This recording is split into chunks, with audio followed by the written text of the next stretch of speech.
L'édito politique, c'est avec vous, Françoise de Gois. Je le disais, donc cette tragédie du Proche-Orient fracasse littéralement le débat français. Oui, Patrick, et vous savez, c'est d'ailleurs et avant tout le but recherché par les islamistes qu'ils se nomment Hamas, Hezbollah, Djihad islamique, Al-Qaïda ou Daesh, fracturer les démocraties occidentales, car nous représentons évidemment tout ce qu'ils veulent détruire, la liberté, la démocratie, l'égalité, la laïcité. Et oui, la classe politique française perd littéralement les pédales et se fracture comme jamais depuis très longtemps, Patrick.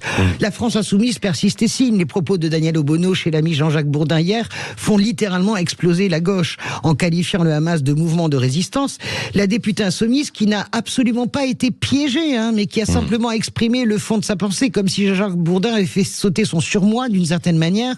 Eh bien, la députée insoumise provoque la condamnation générale à gauche de Olivier Faure à Marine Tondelier, de Sandrine Rousseau à Fabien Roussel. Cette NUPS-là est bien morte et enterrée. Et d'ailleurs, cette nuit, le Parti socialiste a voté un moratoire pour suspendre les travaux parlementaires en commun.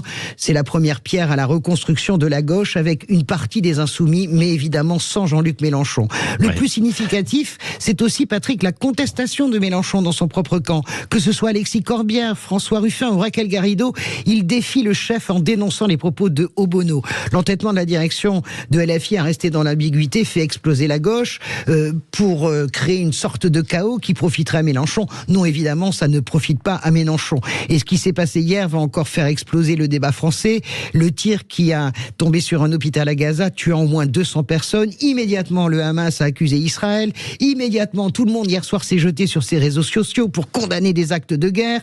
Metzal dément, tente de démontrer au fil des heures que ce tir est parti de Gaza. Erreur de tir ou pas. En tout cas, il y a ceux qui parlent trop vite dans le débat français. Et puis, il y a les Hezbollah qui se moquent bien de savoir d'où viennent les responsabilités et qui annoncent aujourd'hui un jour de colère. Et nous savons, nous, en Occident, ce que ce signifie cet appel à un jour de colère.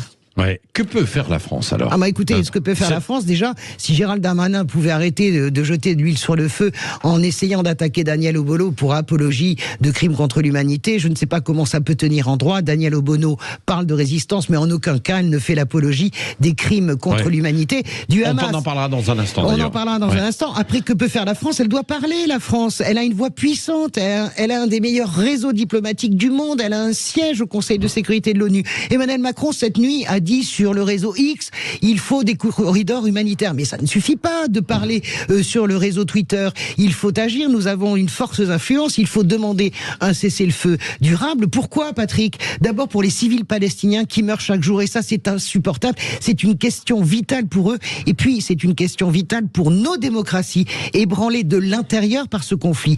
Et là, la faute de la France insoumise est d'autant plus impardonnable qu'elle attise ce feu intérieur au lieu de l'apaiser dans une régulation et une concorde républicaine. Il est urgent d'agir et je le dis, Emmanuel Macron doit parler. La France doit faire entendre sa voix. On ne peut pas laisser les États-Unis régler ce conflit. La France a un pouvoir de régulation. Oui, mais il a déjà parlé à quelques reprises, quoi. Mais parler, ça veut dire être très clair. Ça veut dire ne pas refuser un cessez-le-feu au Conseil de sécurité. Ça veut dire demander véritablement des corridors humanitaires. Nous avons le pouvoir avec l'Europe de faire pression. Il l'a laissé entendre quand même hier. Il l'a laissé entendre cette nuit, mais laisser entendre et agir, c'est deux choses différentes. Oui.